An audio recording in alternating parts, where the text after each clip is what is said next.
रंजना प्रदीपराव नागपूरकर ही बिचारी महिला ब्राह्मणांची आज सकाळी माझ्या घरी येऊन इतकी रडत होती. तिचा नवरा सुद्धा मेलाय या टेन्शन पाहिजे याच्याच. मी जर तो असे मॅटर घ्यायला लागलो ना तो लय आलो देन.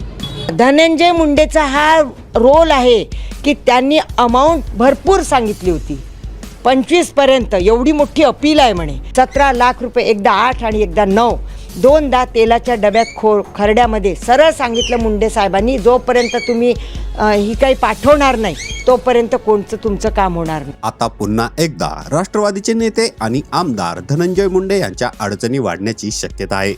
मराठा आरक्षण आंदोलक मनोज जरांगे पाटील यांनी मंगळवारी ज्याचा उल्लेख केला होता त्या रंजना नागपूरकर यांनी माजी मंत्री आणि आमदार धनंजय मुंडे यांच्यावर गंभीर आरोप केले आहेत. धनंजय मुंडे, कैलास फड, निखिल फड यांच्याकडून आर्थिक फसवणूक झाल्याचा आरोप रंजना नागपूरकर यांनी केला.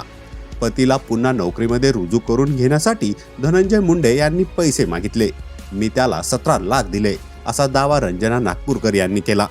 दरम्यान पतीच्या मृत्यूनंतर पैसे परत मागण्यासाठी गेले असता धनंजय मुंडे समोरच मला पिस्तूल लावलं असा आरोप नागपूरकर यांनी केला.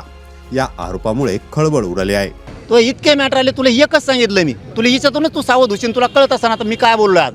रंजना प्रदीपराव नागपूरकर ही बिचारी महिला ब्राह्मणांची आज सकाळी माझ्या घरी येऊन इतकी रडत होती. तिचा नवरा सुद्धा मेलाय या टेन्शन पाहिजे याच्याचा.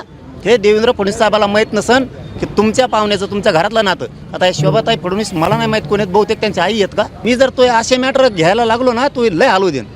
हे ध्यानात ठेव.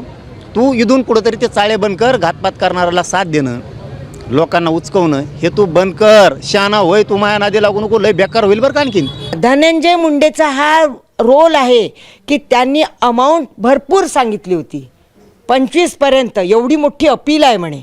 25 लाख आमच्याकडे जमलं नाही तरी मी रडून नातेवाईकाकडे भांडून सोनं नाणं गहाण ठेवून माझं 17 लाख रुपये, एकदा 8 आणि एकदा 9, दोनदा तेलाच्या डब्यात खरड्यामध्ये. सरळ सांगितलं मुंडे साहेबांनी, जोपर्यंत तुम्ही ही काही पाठवणार नाही तोपर्यंत कोणचं तुमचं काम होणार नाही. रंजना नागपूरकर यांच्या आरोपामुळे धनंजय मुंडे यांचे पाय आणखीनच खोलात जाण्याची शक्यता आहे.